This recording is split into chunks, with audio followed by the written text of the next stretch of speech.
A secret plan, a laboratory conceived in hell, with scientists who unscrupulously conducted experiments on humans for the sake of biochemical warfare.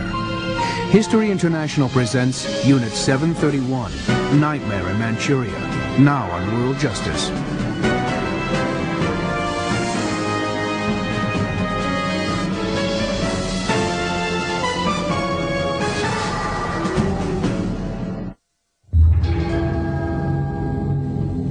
There is no conscience, no compassion, no humanity, no sense of ethics in this. It was a laboratory conceived in hell, a place where death was routinely harvested. A Japanese soldier jammed bayonets like this into the stomachs of 6 people, and their intestines spilled out. Those who entered never left. I was told they were killed in a gas chamber. I could see the smoke rise. To this day, the experiments remain shrouded in rumor. I think they gave me Amtrak. I think they gave me scarlet fever. I know they took probably at least 1 or 2 of our guys up there, because we never heard about them again. And when the evil finally ended, it only became compounded.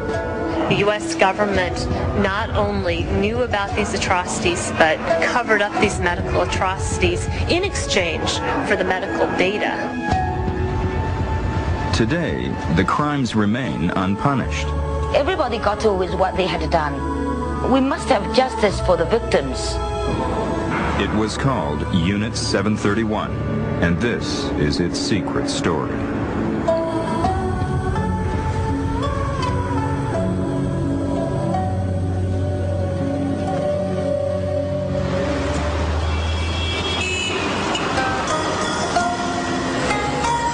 Harbin, Manchuria. Once known as the Paris of the Far East, as its close proximity to what was once Russia gave the city a unique European flavor.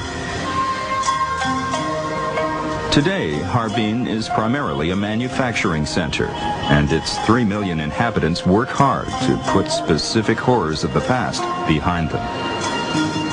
And those horrors have a name. Unit 731. 1937. The seeds of the Second World War in the Pacific were sown with the brutal Japanese military occupation of China.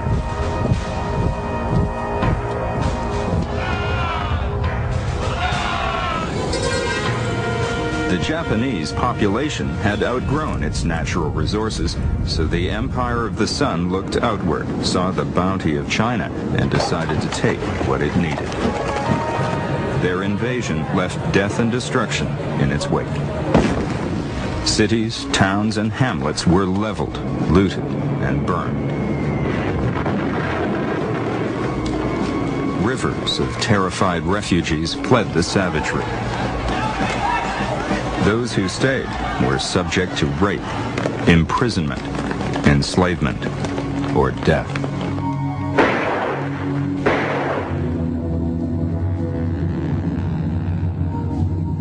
But despite their arrogance, Japan's military leaders knew that they were not invincible. Other countries, including the nearby and hostile Soviet Union, were rumored to have something Japan did not: biochemical weapons. In order to continue their consolidation of Asia without fear of reprisal, Japan knew that they must develop a biological and chemical arsenal, far from the prying eyes of the world. And, while no one was watching, anything could and did happen.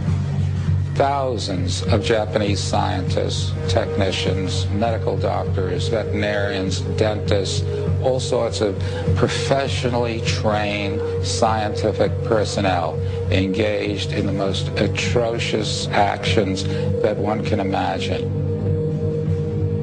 They vivisected people, cut them open while they were alive, sometimes even without the use of an anesthetic, showed the various parts of the human body as it was functioning.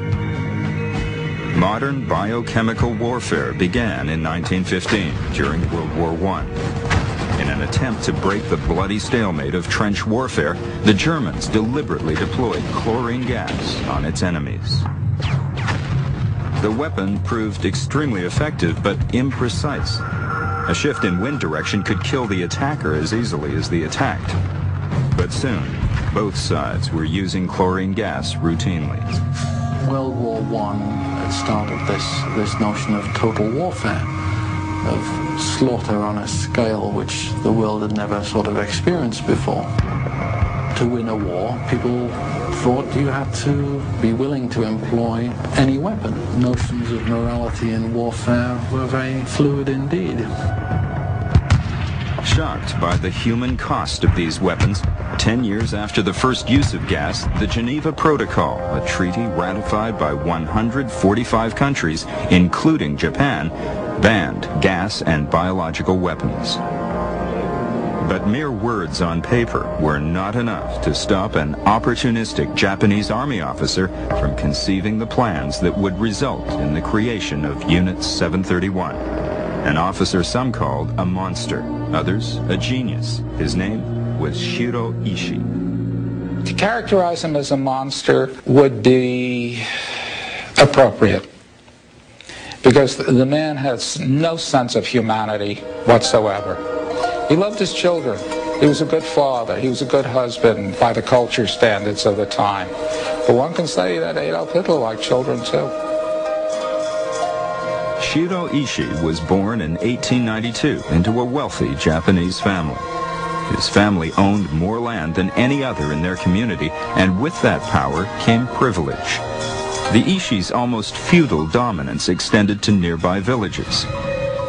Because of his family's wealth and position, Shiro Ishii grew up arrogant. He had little or no regard for those he saw as being beneath him. He had no sense of morality. He was loyal to the emperor and to the military, and yet embezzled funds from the appropriations he received. He's very difficult to really kind of pinpoint, except for his almost monomaniacal ambition to develop biological weapons. That's the only thing that's consistent about this man. It's his single-minded purpose in life was to become known as the father of biological weapons. Lieutenant Ishii had a gift for manipulating the bureaucracy of the Japanese army. He soon began to recruit the allies who would help him realize his goal, a state-of-the-art medical research facility in occupied Manchuria, a laboratory over which he had complete authority. Ishii kept his ultimate plan secret from all but his closest associates. But this network of friends led all the way up to the man whom the Japanese considered a living god, Emperor Hirohito himself.